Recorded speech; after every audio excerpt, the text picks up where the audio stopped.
back to The Next Wave. I'm Carelia, and I'm here with my co-host, Andre, and today we have our guests, Amerika and Ava. Ava here to present her senior project. Ava, what's your senior project?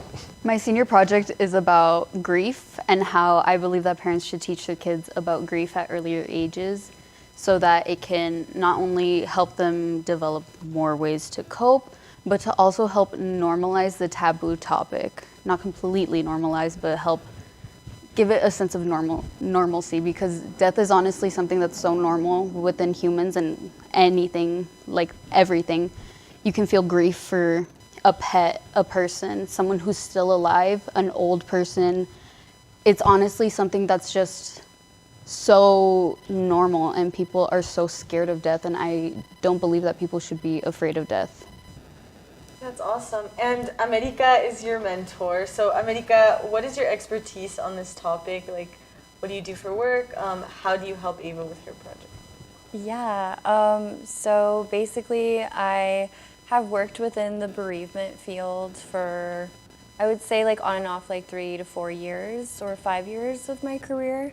I was working at a nonprofit in Tucson, Arizona called Tu Nidito. It provides support to children and families who have had a loss in their lives, whether that's like medically, due to like a serious medical diagnosis, or due to just someone in their lives dying. So I've had the opportunity to work with like a lot of children and their families and provide support to them and provide coping skills and giving them tools. And now I'm a child life specialist, so I'm working in a hospital setting where, like Ava mentioned, grief is everywhere. It's not just when somebody dies. Grief is loss of health, grief is loss of relationship, grief is loss of normalcy. So basically that's kind of like what my job entails, is just really supporting, holding the space for these children and their families, siblings too, if their sibling were to die, and just providing those tools and that support.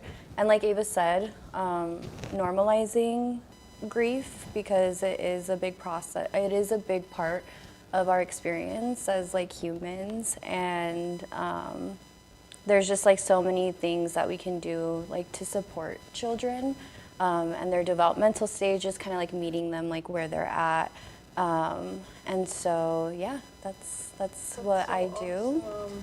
And yeah, I kind of just give Ava some resources and provide her with different research that I've read, and that has helped me provide different activities and different ways to talk about death. So yeah, that's how I help her. That's cool. And so Ava, did you kind of decide to pursue this topic for your project because you were inspired by your sister, or were there like other kind of reasons? Like, why did you choose to talk about it? Well, I was definitely inspired by my sister. I think what she does is very helpful to the community, not only here, but like around the world. I think everybody deserves a child life specialist. They honestly help children a lot. And when I was little, when I lost my grandpa, I didn't know how to process my emotions. So whenever my family would be like, oh, he passed away, I would be like, but what does that mean? What does that mean for me? Mm-hmm. Because when someone dies, they're not just leaving. You're never going to see them again. So it's something difficult to explain to kids, not only, but I believe that parents can take that extra step to be able to explain it to them in a more developmentally friendly way. That's awesome, actually.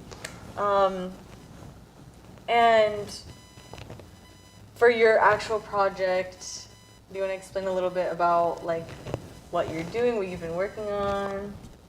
Well, it's right here.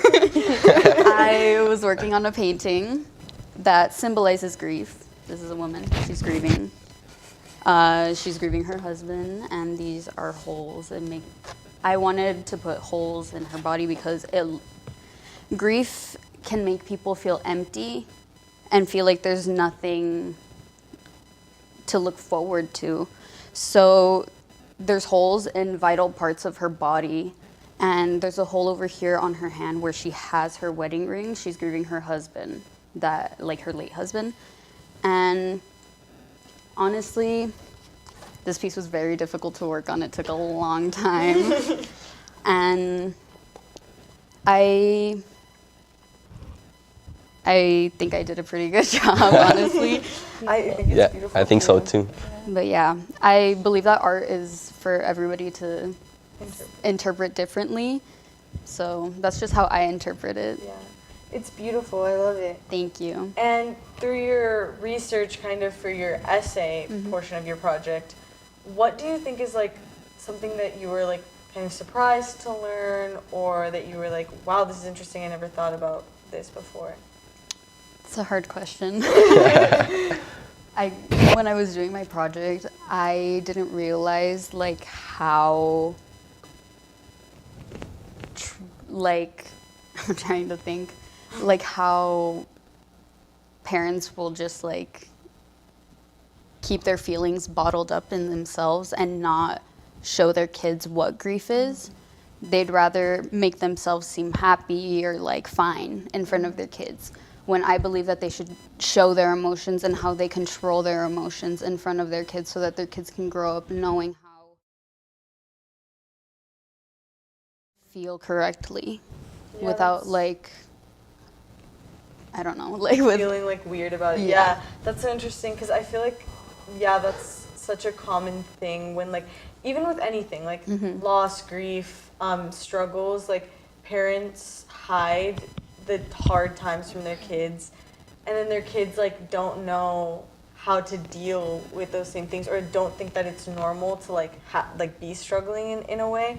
So I think that that's like really important, and I kind of didn't realize that either when you guys were talking about it. Like, yeah, like parents have such a great role to play in the way that their kids process and understand these situations. So that's interesting. 1000%. And I do want to add that like a lot of parents like are also dealing with the loss too, you know, and it's like they might not even have the tools to support their child or like to support themselves emotionally, you know. So I think it's important, like as a community, to have those resources, and to have spaces where families can come and talk about their grief, you know what I mean? Yeah. So I do want to like just like preface that too, because yes, parents should be able to have like that space and like have those conversations, but I think it just really starts with having the tools. Because not a lot of people have those tools. And it feels almost like circular, right? Where if we like help these children realize how to process this grief early on, then them as parents, they'll be able to process this grief normally and aid their child. No, 100%. There's research on it where it's like, you know, there's children who are having maybe support groups or having therapy, whatever it looks like, you know, where it's like they grow up and they're able to kind of make sense of the world, make sense of their grief, make sense of their emotions. When maybe somebody who doesn't have those resources or who doesn't have that opportunity or that space to grieve, it's a little bit more challenging for them. Yeah, and yeah, like I think it is important to be like, people aren't born knowing how to deal with these things, especially like these things are traumatic and hard, and so like even having kind of patience and understanding for parents and adults who are going through this, because even they, you know, if they as kids didn't learn, how are they going to teach their kids? Exactly. And so yeah, like, so in your work, do you also like, you work with parents and kids like together? Yeah. And kind of create a space in that way? Yeah, so basically I'm supporting the adult, the child that either has that serious medical diagnosis or their sibling. It's like family-centered care, essentially. So I'm working with all of the family, Wow. And I think it's just being aware, and like it takes practice and time, and you have to learn these things, but it just knowing that everybody grieves differently.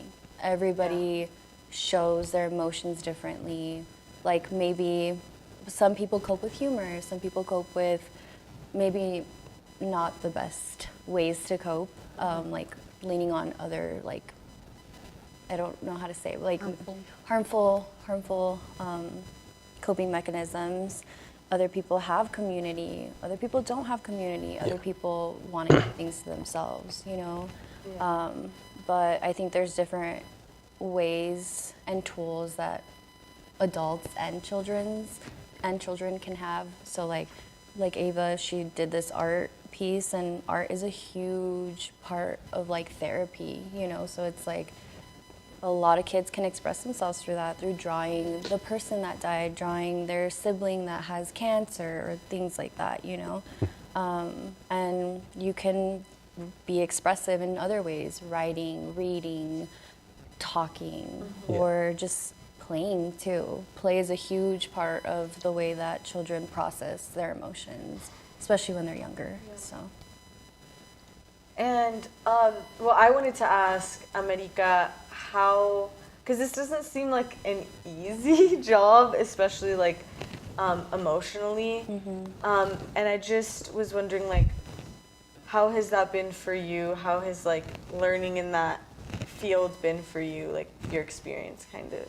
Yeah, that's a really good question. I mean, I think any job where you're working with people, it's hard because you form these connections, you get to know them. So when a loss does happen, it does affect me. I think I wouldn't be in the right field if it was just something that became like desensitized to me. I think at that point I would have to reconsider like what I'm doing. But luckily, like I have a really good sense of community. Like I have my family, I have my friends. I have a really good support system.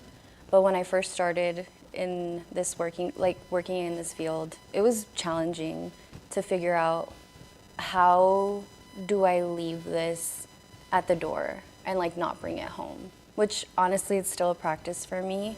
But I think as I've been in this field for the amount of time I have been, it's been getting a little bit easier. Some days are easier than others. Other days are a little bit harder because maybe I'll remember like a story that one of the kids shared with me, and then, or reminiscing with like their sibling and like talking about like the person that died, and you know, like it hits home a little bit sometimes. But I mean, it's hard work. I'm not gonna lie, it's not easy, but knowing that I'm able to like provide a space for them is the most rewarding part to me. Yeah. Well, I was gonna ask, like, what's your favorite part in just creating a space for people to be able to grieve and learn and feel safe in that, and that's beautiful. I love that. Do you have any questions, Andre? Yes. So, for anyone that's like struggling with grief at home, or like knows someone that knows a child that is there any advice you would give them right now that they're watching this podcast? Yeah, you know, I think there are a lot of resources online. There are grief groups. There's different organizations that you can meet with virtually. It just really depends on the type of loss. So that's something to also consider too. And it also depends on like the age of the child. But I think reading a book together is a good start to get that conversation going. There's a book called When Dinosaurs Die. I can't remember who the author is, but that's a really great book to read to a child because it's imaginative, but it's still talking about grief and death. I think if it's like a school-age child, having like different activities. There's a place, it's called the Dougie Center, and they have online resources for kids in English and Spanish, so like different activities that they could do. And then for teens, honestly, just having a support system is helpful. But Yeah. again, Dougie Center is a really great resource. If people are able to, I mean, Tunidito is great. There's also a camp that's held in the summer in Tubac called Camp Druzzy. And that one's amazing, and they provide like different grief workshops for the parent. They provide different grief activities for the children, and it's a weekend here in Tubac. And yeah, there's a lot of resources out there. I think it's just really depending on the type of loss and what the family is looking for.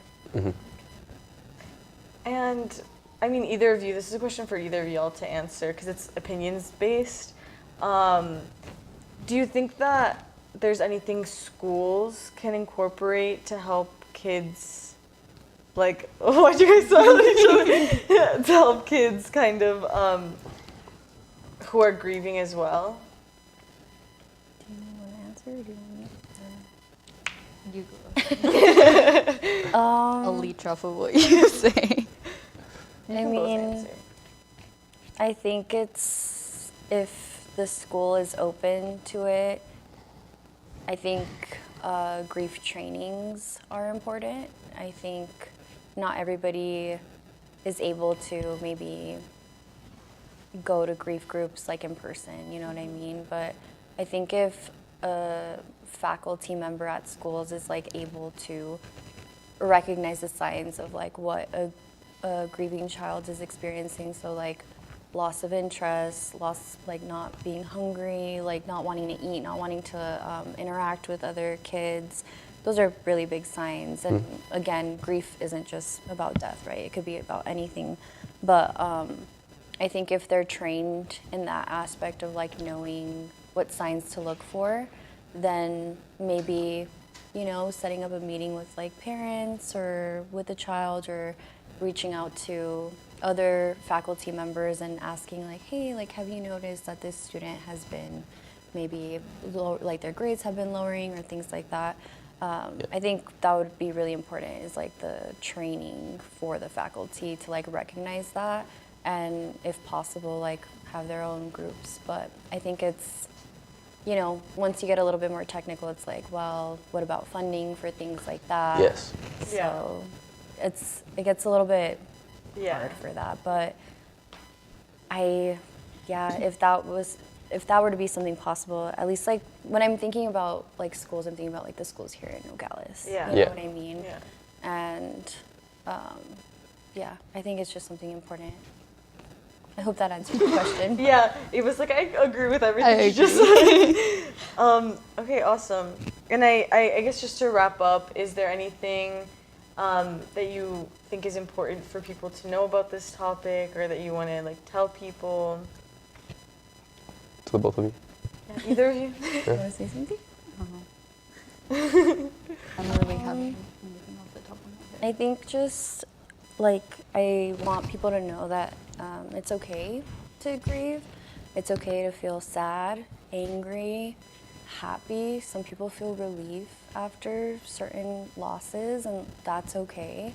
I think just knowing that whatever emotion it is normal and it's okay. And just knowing that there are people out there that want to support and help during their grief experience and journey. I think that's the biggest thing that I want people to know, and also that they're not alone, because we all experience loss every day in different ways. So I think that's like the biggest takeaway that I want people to know. It's like, if they are willing to seek out the support, seek out those resources, then do it, you know, because it's there. You know, we live in a time where literally the internet's on our phone. We can look at anything at just the span of like 5 seconds, you know what I mean? And it's like, if you're able to, and if you want to take care of yourself, then I support that, and I advocate for that 100%. Awesome. Thank you guys so much for having this conversation with us. Yes. We Of learned a course. lot. Thank you. And we'll see you guys in the next one. Thanks for watching. Bye. Bye. Oh, do we keep reading?